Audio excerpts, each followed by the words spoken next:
കഥനത്തിൻ കടലിൽ മുങ്ങി മാതാവ് വഴിയിലെത്തി.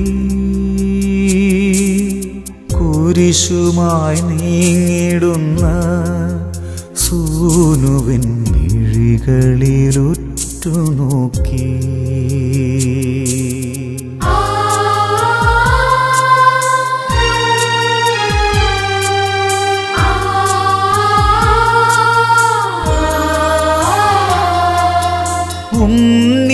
ഉണ്ണിയാമേശുവെ കയ്യിൽ വഹിച്ചെന്ന് ശിമയോൻ പ്രവചിച്ചപ്പോൾ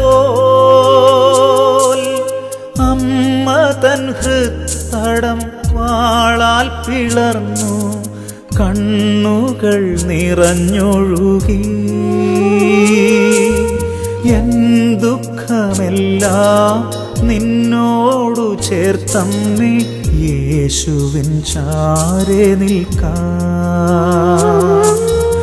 എൻ ദുഃഖമെല്ലാം നിന്നോടു ചേർത്തമ്മേ, യേശുവിൻ ചാരെ നിൽക്കാം.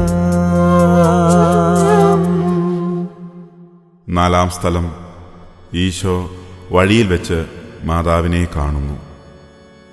ഈശോ മിശിഹായെ, ഞങ്ങൾ അങ്ങയെ കുമ്പിട്ട് ആരാധിക്കുന്നു. എന്തുകൊണ്ടെന്നാൽ വിശുദ്ധ കുരിശിനാൽ അങ്ങ് ലോകത്തെ രക്ഷിച്ചു. മകന്റെ കീറിമുറിഞ്ഞ ശരീരത്തിലേക്ക് മാതാവ് നോക്കി. ശിശുവായ ഈശോയെ 40-ാം നാൾ ദേവാലയത്തിൽ സമർപ്പിച്ചപ്പോൾ ശിമയോൻ പറഞ്ഞ വാക്കുകൾ മാതാവിൻ്റെ ഓർമ്മയിൽ വന്നു. നിന്റെ ഹൃദയത്തിൽ ഒരു വാൾ കടക്കും. ഇതാ കർത്താവിൻ്റെ ദാസി, അങ്ങേ തിരുഹിതം എന്നിൽ നിറവേറട്ടെ എന്ന പ്രാർത്ഥനയോടെ മകനെ സ്വീകരിച്ച അമ്മ ഇപ്പോൾ അതേ പ്രാർത്ഥനയോടെ മകൻ്റെ സഹനത്തിന് സാക്ഷിയാവുന്നു. അമ്മയുടെ ഹൃദയം സഹനത്തിൻ്റെ വാളാൽ മുറിഞ്ഞു. ഈശോയെ, അവിടുത്തെ മാതാവിൻ്റെ സാന്നിധ്യം കുരിശ് വഹിക്കുവാൻ അങ്ങയെ ശക്തിപ്പെടുത്തിയല്ലോ. വേദനയുടെ നിമിഷങ്ങളിൽ വിശ്വാസത്തിൽ പതറാതെ അമ്മയെപ്പോലെ അങ്ങയെ അനുഗമിക്കുവാൻ ഞങ്ങളെ സഹായിക്കണമേ. കർത്താവെ, അനുഗ്രഹിക്കണമേ.